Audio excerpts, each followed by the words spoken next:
The Ventura pattern. Now, before we go into how we're going to manage them, we really need to look at their drivers and what their needs are, because it's really important when we're using PI, we're managing their needs. That's going to really give us so much information.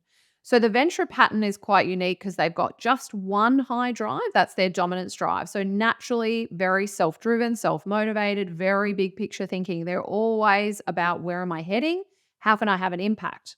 And so we typically see Ventura patterns wanting to have that control over where they're heading. All the other factors in their profile will be on the lower side. So a little bit more reserved, a little bit more wanting to think things through. Their patience drive is going to be on the lower side. So they like variety. They want to be very proactive about achieving their goals. And they don't need a lot of rules and structure. So we're going to see them wanting to innovate, to drive change, to drive new ways of thinking. Now, when we're trying to motivate a Ventura, we need to set them quite aspirational goals. They really need to feel challenged, to feel pushed, and to feel like they're having an impact.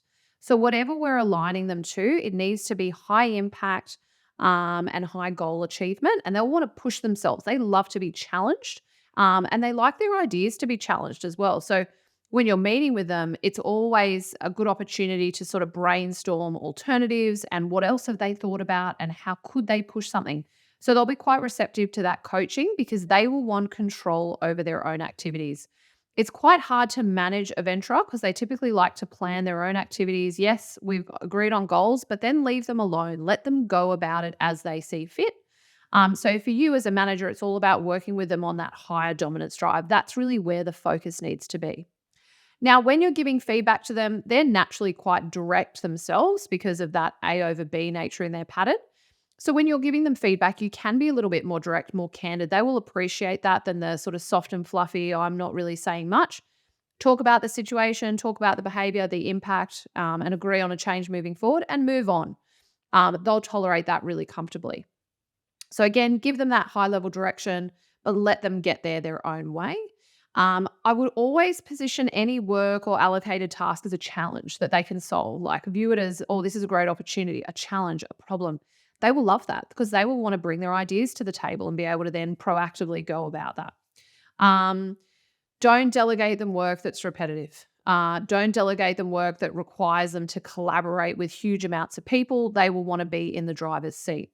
So do delegate them work that's challenging and that's going to be quite innovative, that's open to risk. It's something new. They will love working in that space.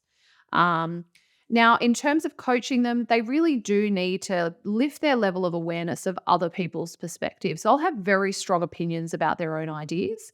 Your job in coaching them can make them more aware of other people's perspectives and how other people might have perceived an idea, or actually there might be other ways to go about the same thing. So you elevating their level of awareness is really important.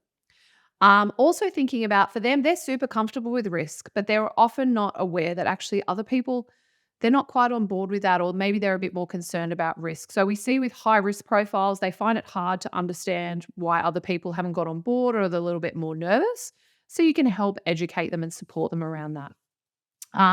When asking questions or devising a plan, give them time to think, right? They're a little bit more reflective. So yes, come back to me, come up with a plan and bring it forward. So that's the best way to sort of run meetings with them.